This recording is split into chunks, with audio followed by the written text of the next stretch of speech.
Oke, waktunya efektif. Tadi sudah dipaparkan mengenai mengenai penyakit paru obstruktif kronis. Penyakit paru, penyakit ini cukup sering, tapi alhamdulillah dapat dicegah dan dapat diobati. Terus ada pemeriksaan khusus yang diperlukan untuk mendiagnosis ini, yaitu pemeriksaan spirometri dengan didapatkan FFV1 per FVC-nya kurang dari 70%. Saya berharap kalian terpapar dengan apa yang dinamakan dengan spirometri. Cuman sayangnya di kita jarang ya. Kita lebih sering lihatnya EKG. Tapi mungkin di masa yang akan datang kalian akan melihat mekanismenya, caranya juga gimana. Merokok itu yang menjadi faktor biang keroknya itu dari rokok, paparan partikel noxious gas. Gejala pernapasannya bervariatif, bisa sesak, bisa riwayat infeksi saluran pernapasan berulang, bisa batuk yang kronis, atau sputum yang kronis. Oke, silahkan Mangga, siapa yang mau bertanya? Kalau nggak bertanya, di balik saya yang bertanya ke kalian. Silahkan.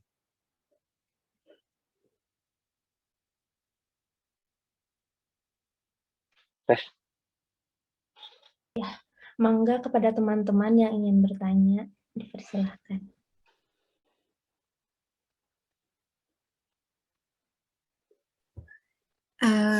Izin bertanya, kalau tadi sebenarnya saya tertarik dengan apa yang Yola jelaskan tentang pencegahan dari rokok, dengan salah satunya, tadi kalau saya nggak salah dengar bahwa dengan pengganti produk rokok yaitu permen karet nikotin. Nah, untuk produk karet nikotin itu, apakah dia memiliki efek samping atau apakah produk itu memiliki efek samping atau tidak mungkin? Ya, terima kasih. Ya, terima kasih kepada Saudari Zizai, izin menjawab. Jadi dari namanya sendiri yaitu permen karet nikotin. Nah, di mana MO dari nikotin itu sendiri dia akan berikatan dengan reseptor kolinergik, baik pada neuromuscular junction atau otak. Nah, di mana di sini juga permen karet nikotin ini dapat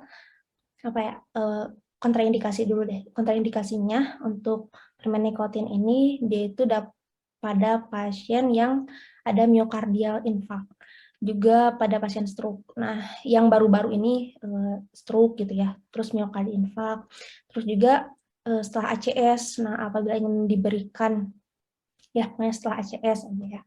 Nah, lalu efek sampingnya bisa mual sih. Kalau berdasarkan yang Gold 2022 itu dijabarkannya atau dijelaskannya itu efek samping dari permen karet ini itu lebih ke mual.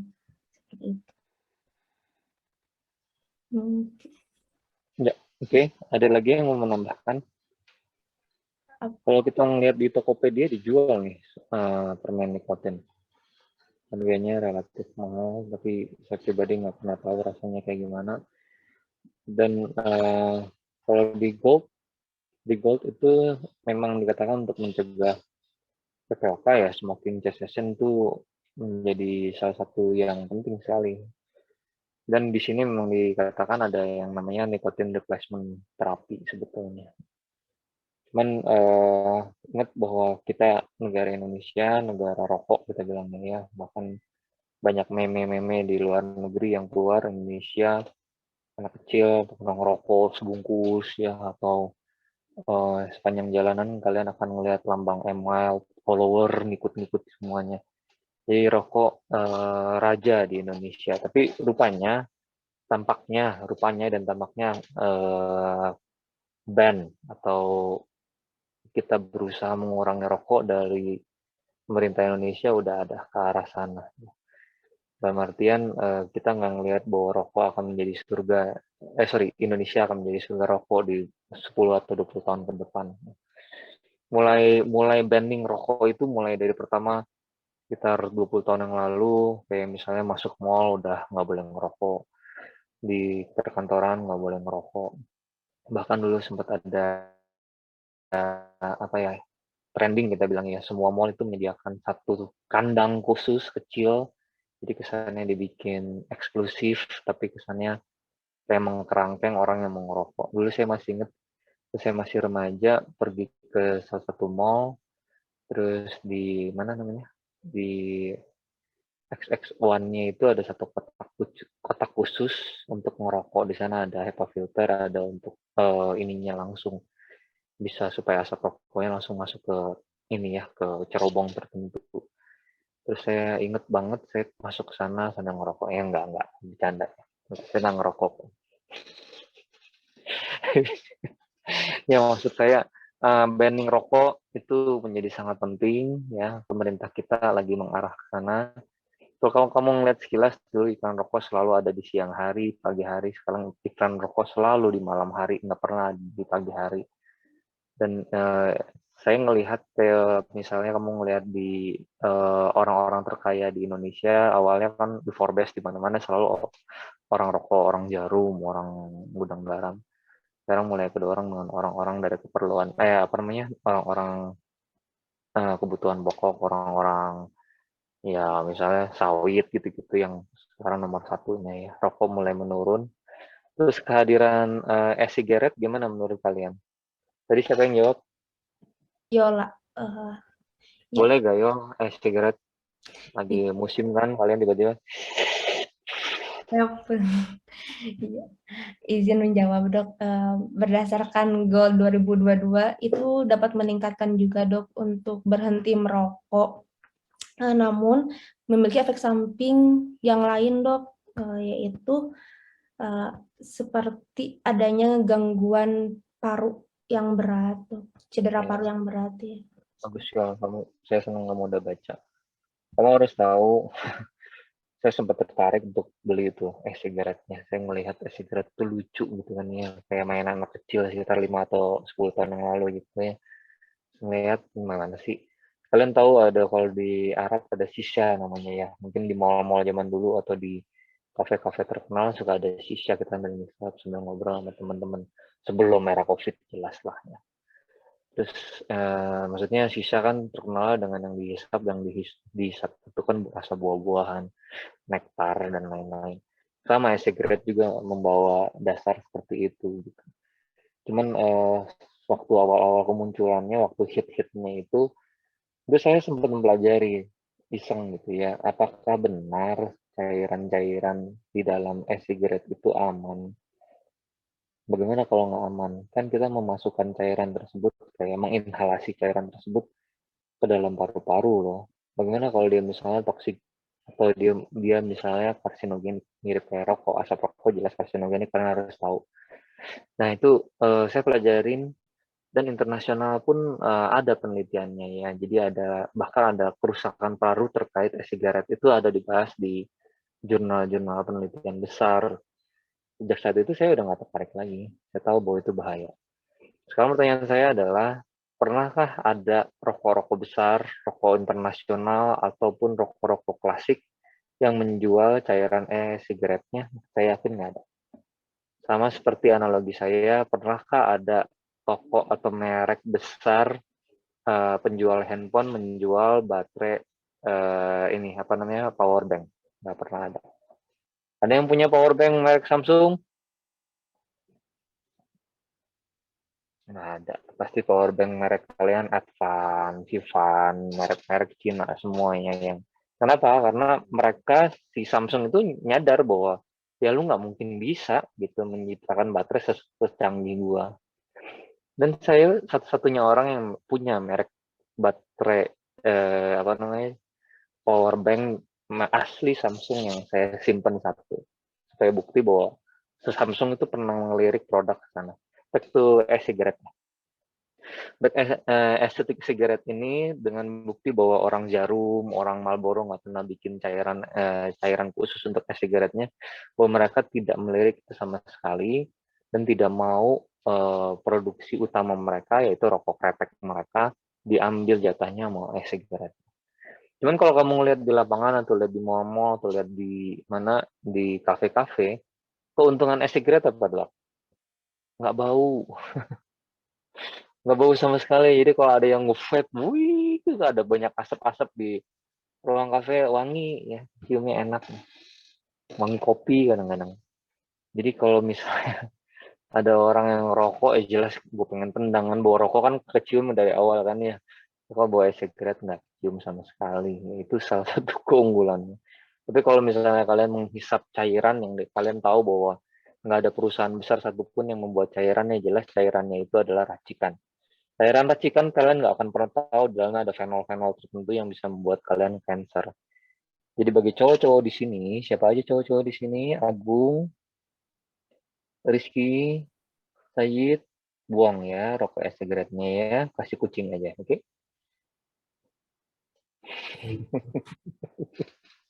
Oke, silakan penanya berikutnya. Ya, izin bertanya kepada presentan. Nah, pada pasien PPOK eksaserbasi, apakah bisa dilakukan rawat inap dan bagaimana indikasi untuk rawat inap? Ya, Mangga, Agung. Gimana? Sorry, ulang, Gung. Sorry. Ya, menurut pada pasien PPOK eksaserbasi, apakah bisa dilakukan rawat inap dan bagaimana indikasi untuk pasien rawat inap? Mangga, dijawab.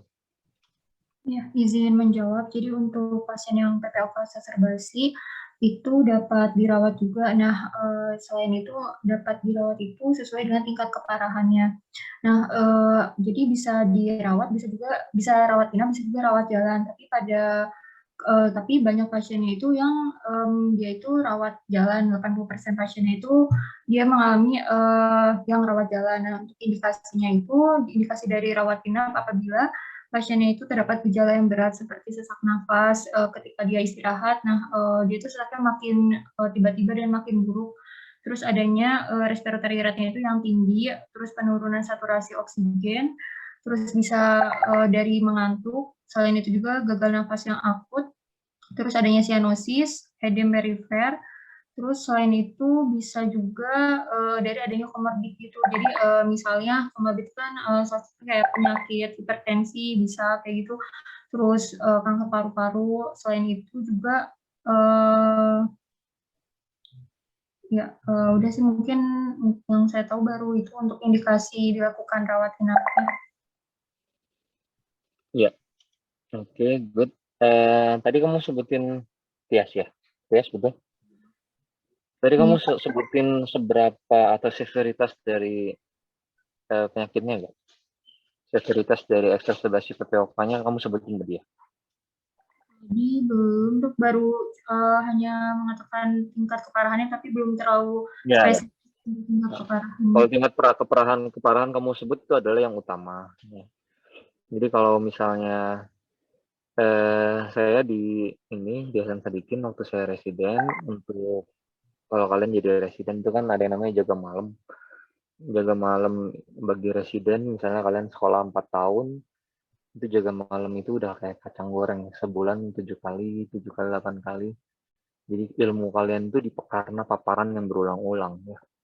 Nah, saya setiap kali jaga pasti nemuin 1 atau 2 pasien kakek-kakek, nenek-nenek udah tua datang ke emergensi RSIS hanya untuk dinebu terus pulang lagi.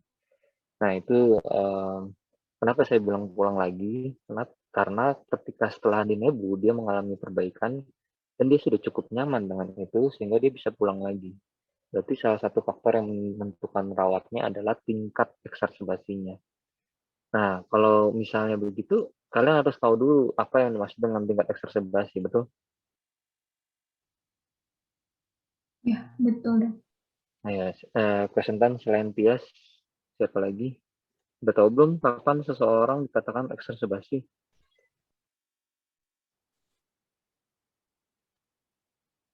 Siapa aja tadi presentan? Iya, Said dan Yola, Dok. Ayo, Said, kapan seorang dikatakan PPOK eksaserbasi? Kan saya udah bilang, kalian wajib nonton dulu videonya, atau baca dulu di perpustakaan dari Gold. Ayo, Said, jawab. Ketika kondisinya menjadi memburuk, misalnya sesaknya biasanya bisa di nebu terus selesai gitu. Tapi ini belum bisa teratasi gitu. Ya, selain ada yang namanya perburukan gejala, ada satu lagi sampai kita bisa sebut dia namanya exacerbasi dari PPOK. Apalagi kalian di laptop kan ya, kalau saya kalian bisa ngelihat saya dari handphone karena bentuknya tegak kan. Ada yang tegak, ada yang tipis. So buka di PDF dari Gold yang saya kasih. Ketik kata kunci akut worsening. Keluar gak?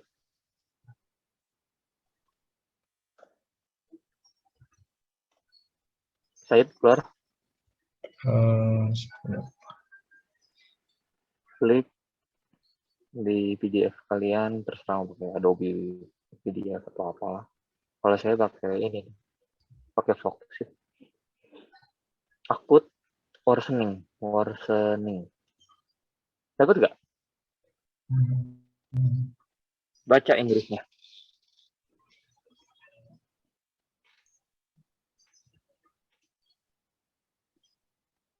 Kalau ada yang udah ngebuka PDF duluan dan dapat, baca duluan, silahkan. Nggak usah nunggu Said. Nah, bagus Said dipresentasiin. Di Zoom, biar gede, biar teman-teman kalian semua baca. Kasih highlight kuning untuk kapan seseorang bisa dikatakan PPOK-nya mengalami exacerbasi. Dia mengandung dua inti. Inti pertama adalah adanya perburukan gejala atau perburukan simptom that result in additional therapy. Tadi sebetulnya saya sudah katakan, dia memburuk keluhannya, dan habis itu dia di nebu. Nebu itu adalah additional therapy. Itu jelas mengalami PPOK exacerbasi akut. Dan PPOK exacerbasi akut bisa dibagi menjadi kriteria mild, moderat, dan severe tuh di bawahnya. Oke. Sok bacain Said, yang mild gimana, yang moderat gimana, yang severe gimana. Baik, Dok.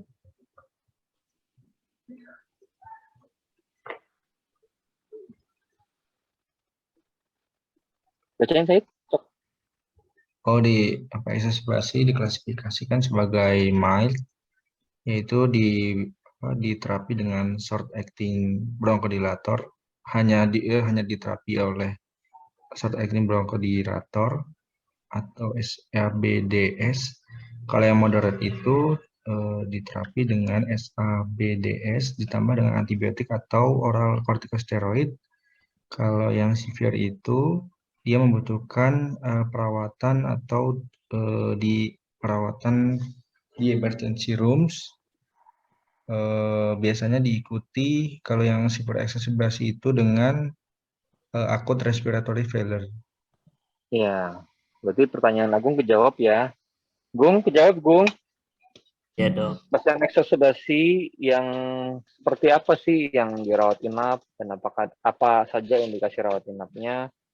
Karena kalian sudah mengerti apa yang dimaksud dengan PPOK exacerbasi akut. PPOK exacerbasi akut yang severe lah yang dirawat, yang apa tadi dibilangnya, yang mungkin ada kecenderungan untuk respiratory failure, bisa ada pneumonia, atau tadi yang dijelasin di siapa tadi yang awal yang ngejelasin di siapa? Tias, betul ya. Tias yang mengatakan bahwa mungkin dengan komorbidnya. Oke, kalau saya akan melihatnya gampang gini, ada orang yang sudah berusaha mengobati dirinya sendiri, tapi setelah diobatin diri sendiri belum juga sembuh gitu.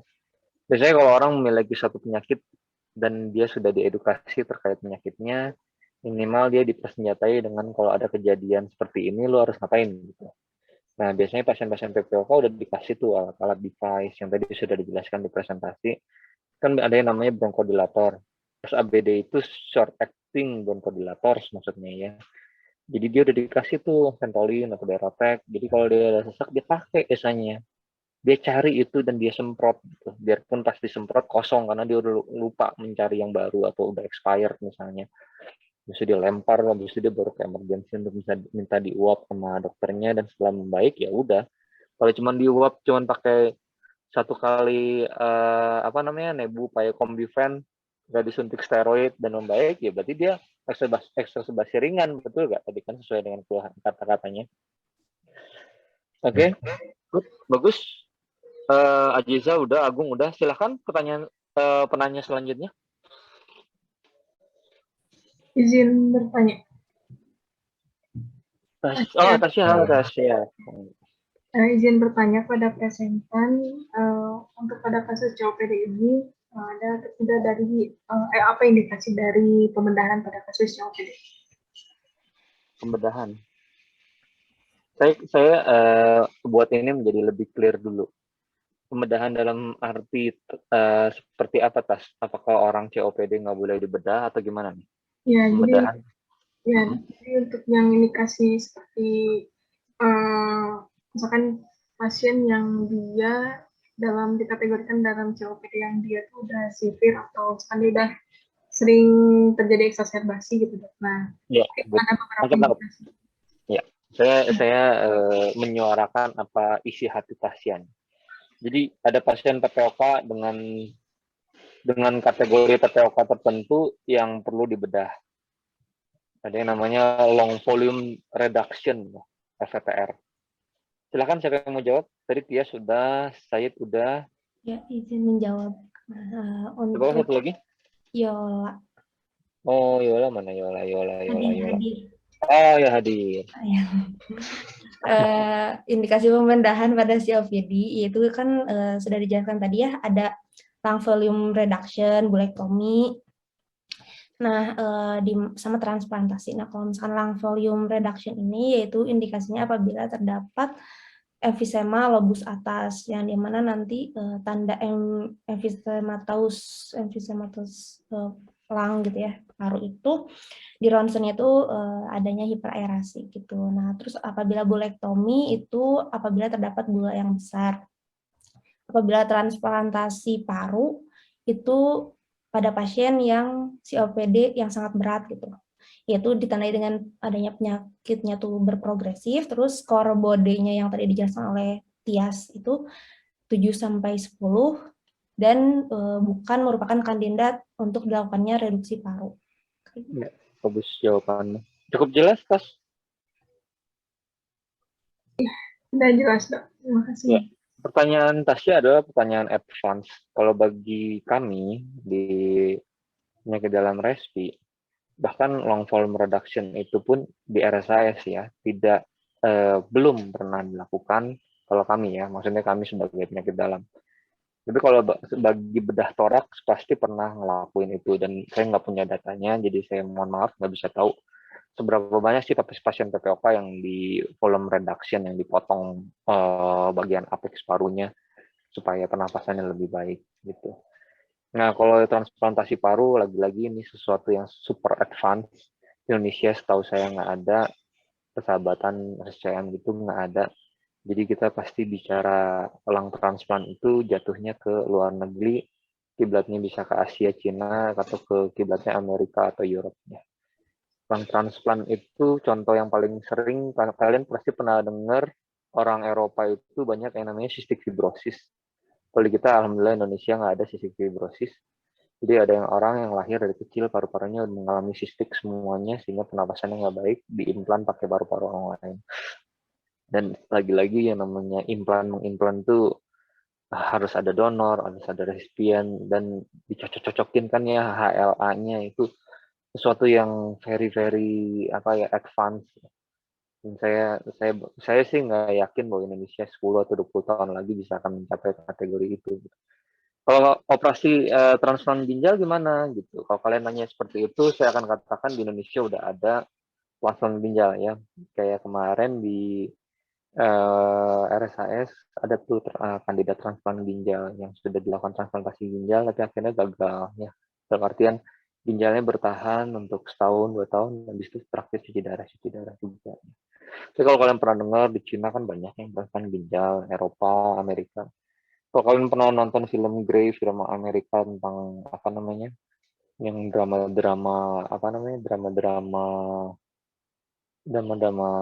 ini ya, kedokteran residen gitu, itu ada yang namanya transplant jantung di luar negeri juga banyak ya. Nonton nggak? Atau nontonnya romansa Korea doang kalian? Pernah ya, kalian koas-koas pasti senengnya nonton-nonton gitu kan, Grey Anatomy. Atau udah enggak? Atau udah nggak masanya buat kalian, gue mau main TikTok aja atau gimana gitu.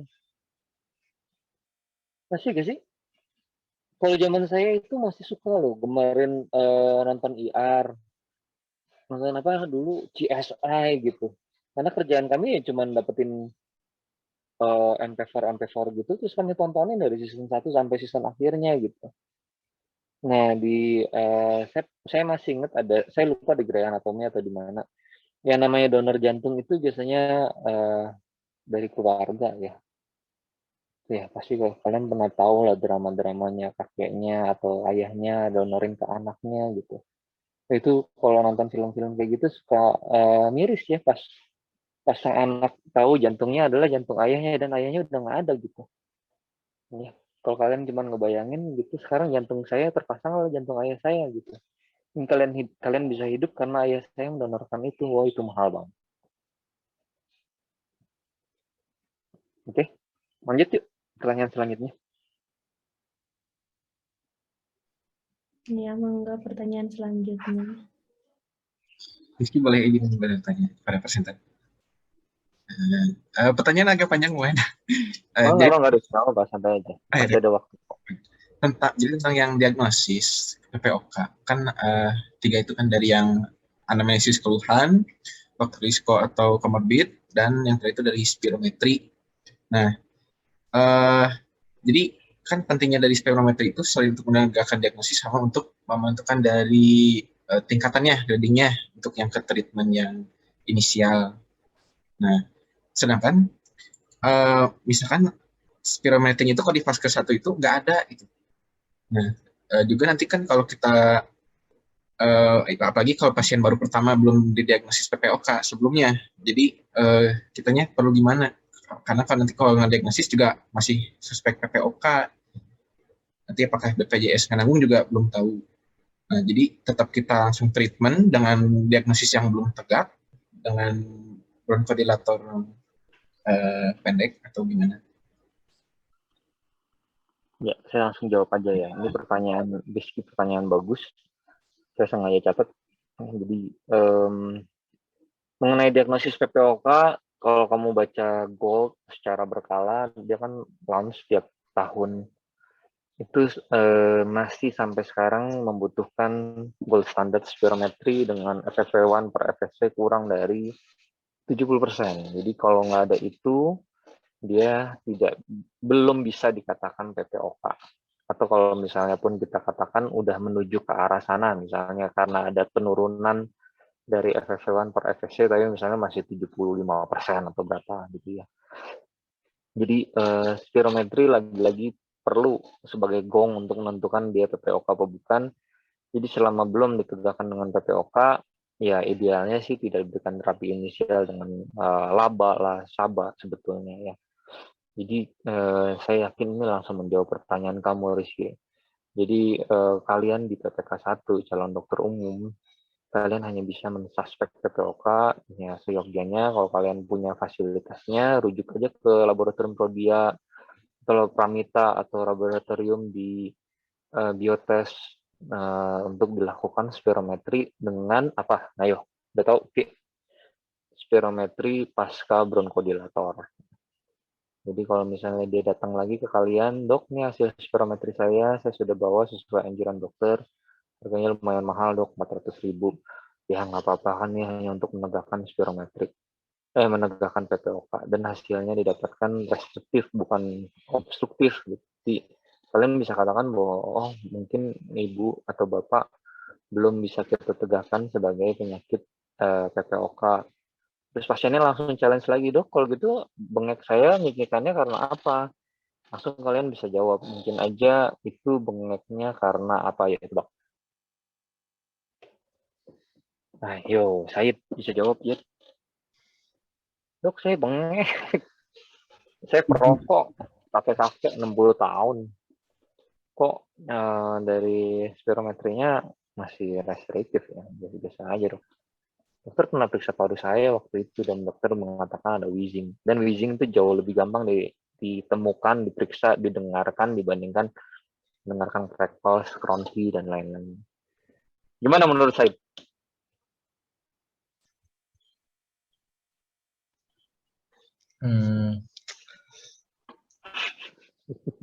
Gimana dok? Gimana ya?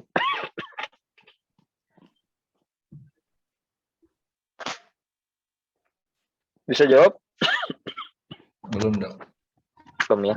Jadi saya jawabnya gini. Kamu baca mengenai ilmu-ilmu bronkospasme. Bronkospasme itu apa? Gabungan dari dua kata kan, bronkus sama spasm. Spasm dari saluran pernapasan. Dibagi jadi dua, spasme atas atau spasme bawah. Kalau spasme atas kita sering bilangnya dengan tampilan stridor. Kalau spasme bawah kita sering dengarnya tampilannya wheezing. Dan kalau kamu tahu pencetus dari bronkospasme nggak melulu terkait PPOK. Apalagi kalau bronkospasmenya lokal, misalnya kamu periksa wheezingnya cuma di paru kanan, bukan di paru kirinya nggak bersih gitu. Ya bisa aja ada sesuatu yang menyebabkan orang tersebut mengalami bronkospasme. Di bagian itu, misalnya ada tumor, ada apa ya? Misalnya ada konsolidasi, ada pneumonia, ada edem paru, bisa aja. Jadi kalian bisa bilang, Ibu, waktu Ibu dirawat dan saya dengar wheezing, mungkin pencetusnya itu namanya bronkospasme atau ada penyempitan saluran napas, tapi tidak melulu disebabkan oleh PPOK karena hasil spirometri Ibu tidak menunjukkan, hasil spirometri Bapak tidak menunjukkan gambaran ke arah sana untuk saat ini. Ya kalau kadang-kadang saya suka ambil keranjang sampah kayak gini, Rizky. Saya suka bilang, ya mungkin ada yang namanya asma adult onset ya, atau asma yang terjadi pada usia tua. Lalu gimana dong? Apakah BPJS akan menanggungnya? Ya jelas kalau kamu tahu spirometrinya tidak mencapai dengan diagnosis yang dianjurkan gold, berarti tidak tempatnya pemberian dengan laba yang tadi digambarin untuk grup ABCD itu. Gitu. Dan BPJS juga nggak akan nanggung gitu. Ya, terjawab Ki. Good question. Itu good question. Kenapa? Karena itu pertanyaan dokter umum dan pertanyaan super lapangan ya, pertanyaan lapangan sekali. Ya. Oke, bagus nih, saya senang nih diskusi sekali ini. Ada lagi pertanyaan selanjutnya? Terima kasih dok. Fatima tuh bengong tidur tuh Fatima tuh. Enggak dong. Ada lagi?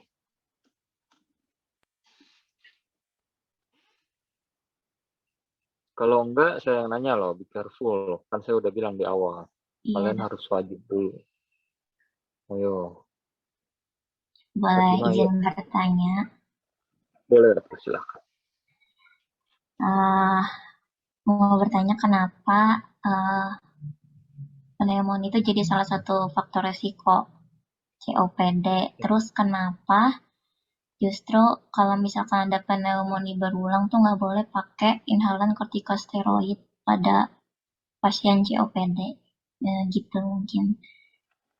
Bagus pertanyaannya. Oke, ini ada mengandung dua pertanyaan.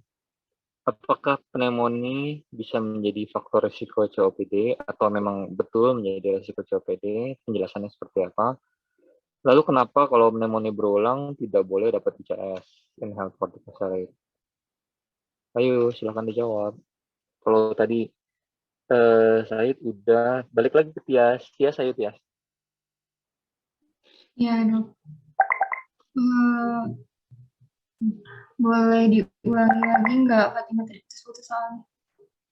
Saya kasih ini, saya moderasiin. Pertanyaan Fatima adalah apakah pneumonia merupakan faktor resiko COPD? Satu. Terus pertanyaan kedua Fatima adalah kenapa orang yang sering terjadi pneumonia PPOK disertai dengan pneumonia berulang tidak boleh mendapatkan ICS? Izin menjawab, kan kalau pneumonia sendiri dia itu karena ini ya faktor karena dari adanya infeksi di respiratorinya. Jadi ketika terkena infeksi dapat menyebabkan si fungsi paru-parunya itu dapat menurun. Nah, terus jadi karena si fungsi parunya itu menurun atau berkurang, maka dapat menyebabkan dari hostnya itu rentan buat ya yang menyebabkan nantinya itu host akan rentan kayak gitu. Terus kalau yang kedua, kalau buat bentar, untuk yang kedua ini ya tadi kenapa pneumonia itu nggak bisa dikasih nggak bisa jadi bikin ini bukan kalau dikasih ICS jadi bikin apa resiko untuk pneumonia bukan ini tadi. Saya alihin handphone saya ke laptop karena di laptop saya udah nggak ada Zoom lanjutan ya. Sok jawab aja, ngobrol aja.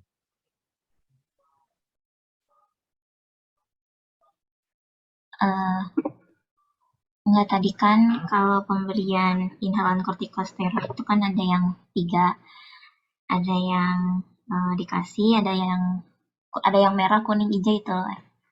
Iya. Ya, Mei. Iya. Jadi pertanyaannya tuh kenapa orang yang pneumonia berulang itu termasuk ke yang jangan dikasih inhalan kortikosteroid gitu.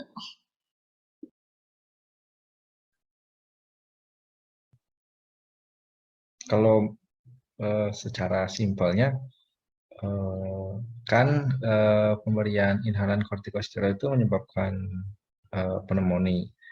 Berarti kalau misalnya dia udah pneumonia berulang, kita kasih inhalan kortikosteroid, tambah sering dong dia terkena pneumonia lagi ke depannya gitu.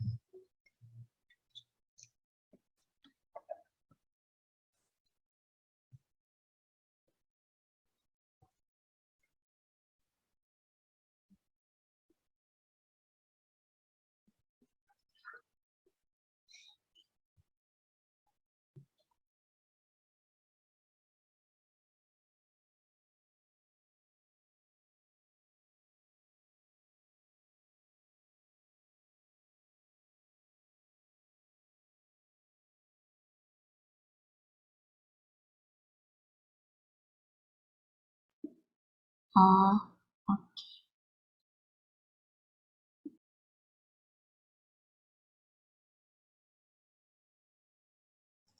Tes. Iya, Beneran suara saya? Ya, Dok.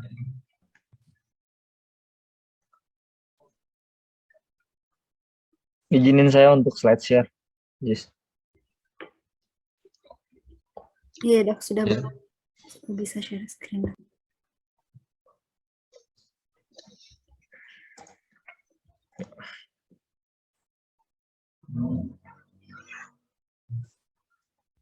Nah, baca ini kunci diagnosis PPOK. Kedengaran suara saya ya? Cukup jelas kan? Iya. Saya nggak pakai ini bone conduction ataupun pakai earphone. Kedengaran ya? Atau bergema sekali nggak? Terdengar Dok, cukup jelas. Ya, kalau kamu ngeliat di sini, pneumonia itu kalaupun mau jadi pneumonia sebagai faktor resiko terjadinya PPOK, itu saya lebih melihatnya kalau dia ada infeksi atau congenital development abnormality. Mau saya kelihatan nggak? kelihatan Dok. Ya. Nah, jadi gini Fatima, orang yang pneumonia berulang-ulang itu adalah salah satu key indikator recurrent lower respiratory tract infection. Jadi ada orang tua kakek-kakek terus pneumonia berulang-ulang di usia 60 tahun. Itu mungkin menjadi apa ya? Presenden bahwa kemungkinan besar dia adalah PPOK. Bukan sebaliknya. Pneumonia itu yang berulang-ulang yang akan menjadikan dia menjadi seorang yang PPOK, bukan ya. Kenapa? Karena per definisi PPOK itu sendiri gimana? Paparan noxious gas kan? Ini kelihatan slide share saya kelihatannya. Terlihat Dok. Gitu. Pneumonia kan bukan paparan noxious gas gitu.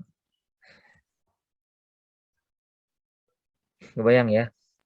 Tuh, saya bahkan tulis tuh etiologinya merokok, polutan, faktor fast inland. Ini ada kemungkinan faktor genetik, tapi faktor genetiknya ada namanya alpha 1 antitrypsin. Saya lupa tadi kalau nggak salah saya ngomong sama Said mengenai faktor genetik. Bener ya Said ya? Iya, Dok, Kecil kemarin. tuh, cuman berapa Said tuh? AATD atau alfa 1 antitrypsin permasalahan cuma 0,1%. Alias nggak bermakna, be careful. Ya. Terus pertanyaan kedua, di sini kan lalu kenapa pneumonia berulang tidak boleh mendapatkan ICS? Harusnya kamu bisa ngelihat dari gambaran tabel yang mana ya?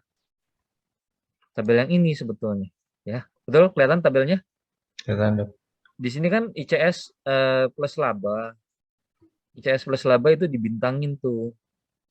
Bintangnya itu menunjukkan bahwa kalau misalnya dia itu dengan eosinofil darah lebih dari 300 seingat saya. Dan kamu harus tahu bahwa ICS itu namanya inhaled corticosteroid. Dia akan, kalau kalian hisap-hisap berulang-ulang, inhaled corticosteroid akan menyebabkan turunnya faktor defensif paru. Alveolar makrofag kamu akan menjadi lebih lambat dalam bergerak, dalam menangkis kuman-kuman dalam saluran nafas. Be careful.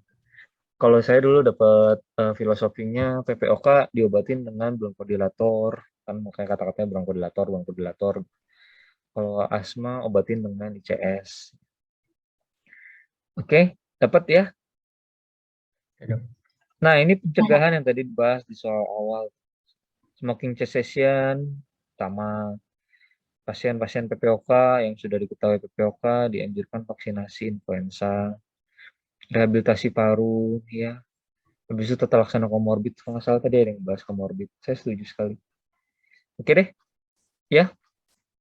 Waktunya udah sangat efektif, 14.57. Saya senang sekali diskusi kali ini. Nanti kan habis ini kita tutup nih. Habis kita tutup kan kalian yang tadi ngerekam akan direkam. Rekamannya bagi ke saya ke Google ya. Ke Google Drive, nanti bagi ke saya link. Oke, terima kasih. Silakan ditutup oleh Aziza. Iya, Dok. Alhamdulillah untuk presentasi ini telah selesai. Untuk menutup presentasi kali ini, marilah kita membacakan hamdalah bersama-sama. Alhamdulillahirrahmanirrahim. Lalu istighfar sebanyak 3 kali. Astagfirullahaladzim, astagfirullahaladzim, astagfirullahaladzim. Lalu ditutup dengan doa kifaratul majlis.